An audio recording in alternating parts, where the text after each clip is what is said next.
I've been in a lot of training, and I've seen a lot of great men, strong men quit. And I'd ask them, how'd they train? And they say, I swam, I ran, did all these things. The one thing they never talk about is the mental aspect of it.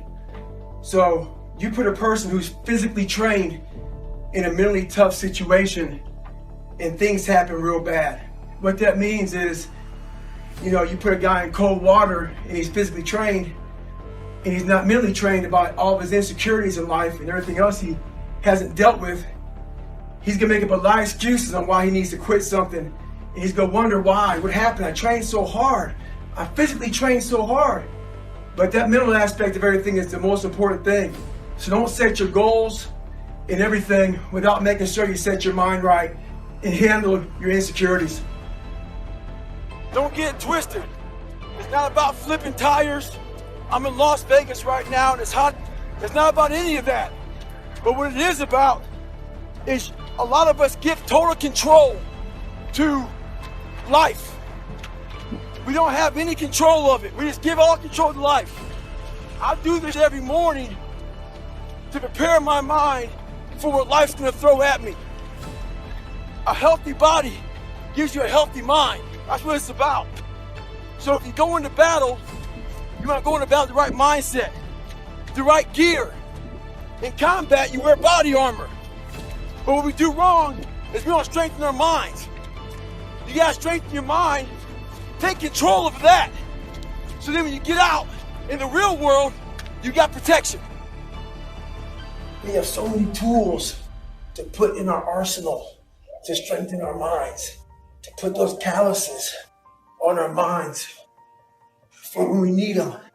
So one of those great tools is positive self-talk. Positive self-talk works well, but you gotta put the work behind it. It's gotta be the truth. Positive self-talk has to be the truth. So let's say you're taking a test, hard test in college, but you haven't studied, but you have a positive mindset. You have positive self-talk going into it. Chances are you're gonna fail that test. Positive self-talk doesn't work unless you put the work behind it. Put the work behind your positive self-talk. So I just got back from a long run, and what I realized for myself and for other people is that life is one big tug of war between mediocrity and trying to find your best self. So there's tricks to all this crap in life. Life is one big head game. One trick in this situation is, so I didn't want to run, so what did I do? I figured out a couple of things.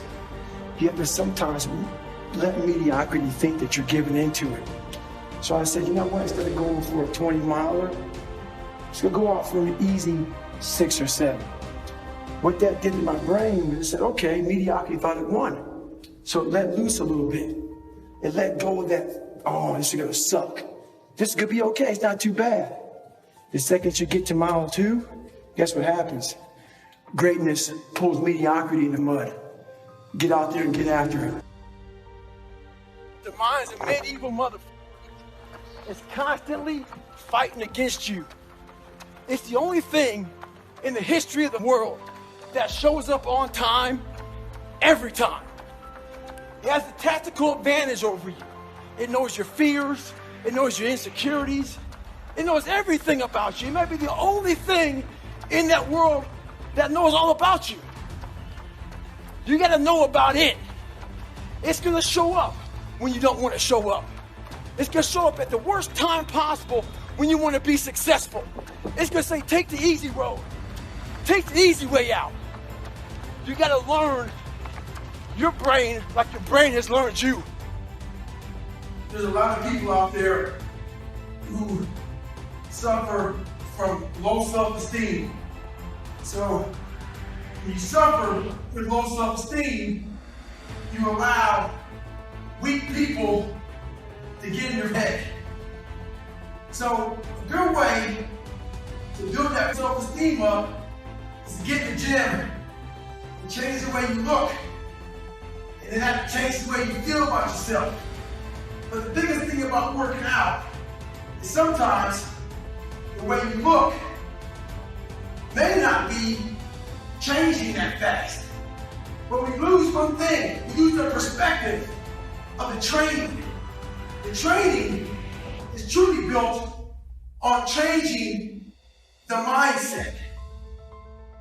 No matter what avenue I choose, I want to be the very best. And the very best may not be I'm number one. The very best is, did I leave everything inside of me out there? So attacking is not like, oh, I want to win this or win that or be the best. The best is I'm running against myself in everything I do. And that's what I attack. I attack myself. I'm always questioning myself. I'm always holding myself accountable. So the accountability mirror is something that I kind of came up with in high school. Like I said, I started shaving my head when I was 16, and I got caught up in trying to impress so many people because no one liked me. So I developed so many different identities. Let me sag my pants. You know, let me pull my pants up.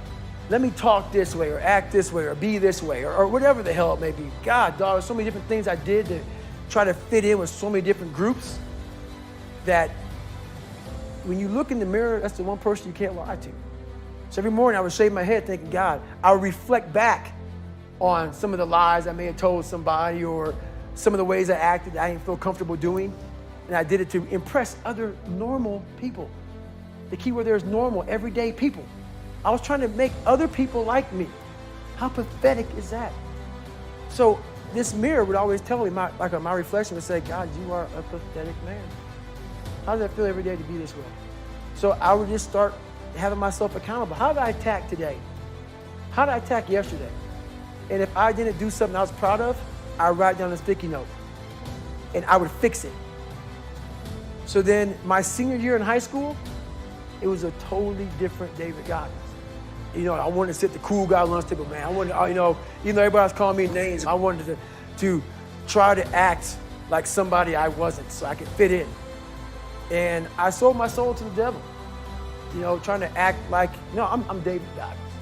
That's who I am. And so I wrote down on a piece of paper, sit by yourself. And that's what I did. And guess what happened? My table became a table people started sitting at. Because a whole bunch of people in that lunchroom felt exactly like I did. I had a laundry list of things that I'd write down in this fix. So I'd write it down and fix it. The truth is the starting line. We live in a world that's very unauthentic. So who are you? What do you stand for? What do you believe in? You know, a lot of people don't like what I say. A lot of people hate that I cuss. A lot of people hate a lot of things about me. When you find out who you are, that's when you start living your life. Don't fit in just for the sake of fitting in life. Make sure that you have something to say it. Social media nowadays is one of the biggest forms of being fake in the world. People buy likes, people buy friends, people buy comments. Make sure in life you do what you have to do, say what you have to say, and live the life you have to live. Don't walk around being a fake human being. Don't be scared to be who you are. Stay hard.